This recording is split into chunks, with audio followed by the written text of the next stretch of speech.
following this one to the T. I hope you dig it. Tell your mates what a ripper time you had reading it. It's cool if you don't, though. I'm just happy to have you for a hot second. Maybe when you finish reading this book, you'll even want to give it another burl. There's actually heaps of rad stuff in here that should have you propping it up in the kitchen or shoving it in your bag. Or probably not, because this is an audio book, but I think you get the idea. Anyway, I hope you're doing that for a few months to come. It's bloody got the lot if you ask me, including a few episodes of Is It Shit? To break up all the fucking words on the page. Good for champions like me who get sucked into a fucking vortex of what's with all the fucking words, man? It's even got fucking comics in it to mix it up a bit, so there's no bloody excuse. They're from three awesome artists here in Sydney, Bunkwar, Gleno and Oni O'Leary. Now, if you're listening to this audio book, you can see those comics in the included PDF download. They illustrate some of my favourite recipes, which include my quarantine sauce version 2, lamb shanks with mash, I've got a sickness cure soup, some fucking risotto, there's shit fucking going on. Don't worry about it, champion, I got your back. I've slipped in a few cheeky power moves that should help you crank out some wicked food as well. Too many things to mention, really. Well, I do mention them, but this is an intro, so I can't jam it all in here. So give me a break, would ya? Most of all, I hope you walk away from this special yellow book, which isn't a book, because it's a bloody audio book. Come on. Feeling like you've made it to the next level of champion. You've certainly made me feel that way by just reading this far down the page. Again, it's not a page, but we're doing our best here trying to translate it into an audio book for you. Righto, let's uncook this thing. Rule 1, laugh when you're not supposed to.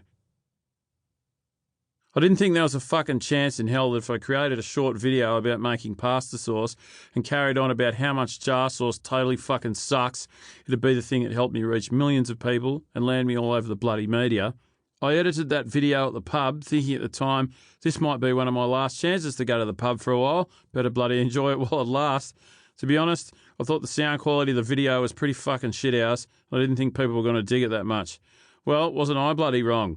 The fact anyone was available to laugh at that point during a very fucking scary pandemic was a pretty huge thing to me.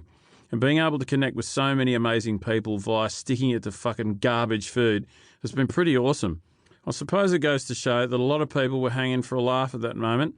Taking the piss in stressful situations is kind of my thing. I'm glad it translated well during that fucked kick-off of a lockdown. How to ignore a report card. I've always been a bit of a ratbag, even when I was a young kid.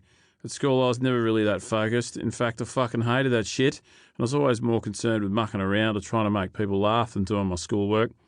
My way of coping with awkward situations has always been to just take the piss out of them, especially if I struggle to understand stuff.